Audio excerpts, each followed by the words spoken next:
এখন ঘড়িতে বাজে সকাল ৬টা। আর এই যে রেডি হয়ে রুম থেকে বেরিয়ে পড়লাম কাঞ্চনজঙ্ঘা দেখার উদ্দেশ্যে। জানি না সৃষ্টিকর্তা আসলে দেখার সৌভাগ্য রেখেছেন কিনা। তারপরও যাই, দেখা যাক কি হয়।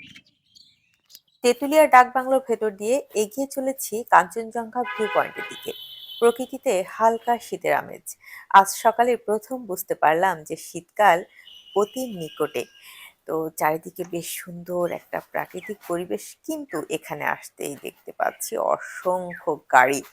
আমি ভাবতেও পারিনি যে ডাকবাংলোর এই কাঞ্চনজঙ্ঘা ভিউ পয়েন্টে এত সকালে এত এত মানুষের সমাবেশ হতে পারে। দেখতে পাচ্ছেন অনেক অনেক বাইক, অর্থাৎ যারা তেঁতুলিয়াতে নয় পঞ্চগড়ে অবস্থান করছিলেন তারাও কিন্তু চলে এসেছেন এই ভোরবেলা কাঞ্চনজঙ্ঘা দেখার উদ্দেশ্যে। সারি সারি মানুষের ভিড়। আমি যদিও ক্যামেরাতে সব ধারণ করতে পারিনি, আমার ডানে পায়ে অসংখ্য অসংখ্য মানুষ ছিল। আমার কাছে মনে হয়েছিল যে হাজার হাজার হাজার মানুষ ওই দিন। তো সবার দৃষ্টি ওই একই দিকে।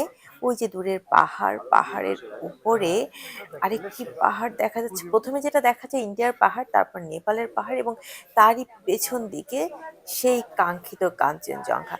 যেন দেখা দিবে দিবে করেও ঠিক দিয়ে উঠলো না। হঠাৎ এক রাশ মেঘ এসে সামনেটা পুরোপুরি ঢেকে দিল। তো যাই হোক, আমাদের দুর্ভাগ্য, আমাদের দেখা হলো না ঠিকঠাক মতো কাঞ্চনজঙ্ঘা।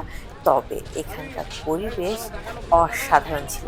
এই যে কাশফুলগুলো, মানে মারাত্মক সুন্দর লাগছিল, সকালবেলার প্রথম আলোয় যেন চকচক করছিল। এই যে নদীটি, এটি কিন্তু সেই মহানন্দা নদী, এবং এই নদীটি আমাদের নয়, এটা ইন্ডিয়ার মধ্যে পড়েছে।